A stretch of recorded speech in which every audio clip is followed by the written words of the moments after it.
Maybe this will be a quick video. Maybe it might be a little longer than expected.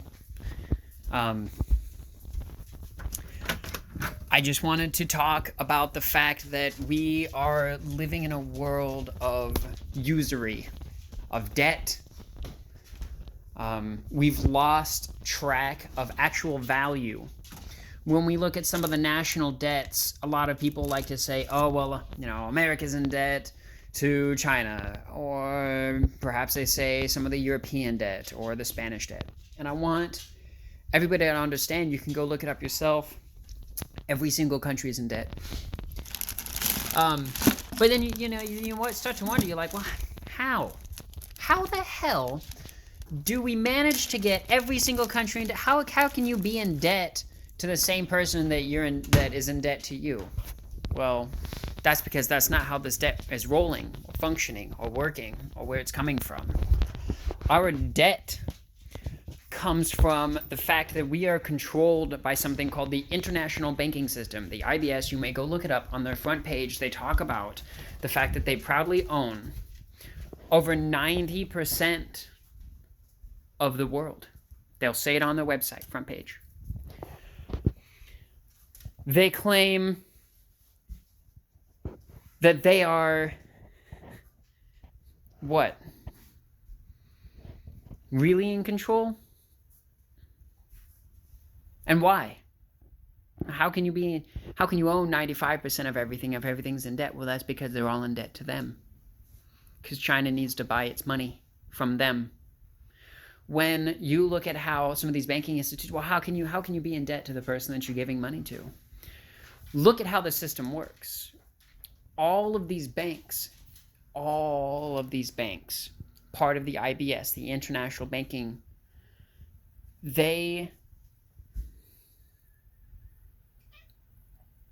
all private. And none of them are owned by the actual state. They may say Federal Reserve. For those of us in America, may say Federal Reserve. They're not federal. Private.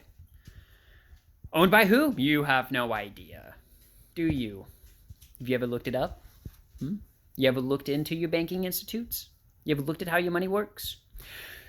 So let's get back into it. So we're all in debt, and you have these private organizations that we're all in debt to. So how are we in debt? Well, we have to buy this currency with something called U.S. bonds. We go to the bank, and it's kind of like this promise where you say, hey, we promise $100 in bonds or whatever, whether it be land or gold. Bonds, U.S. property, U.S. promise. And the bank says, okay, well, you give us $1 million in bonds, we'll print out $1 million in cash for you, right? Here you go.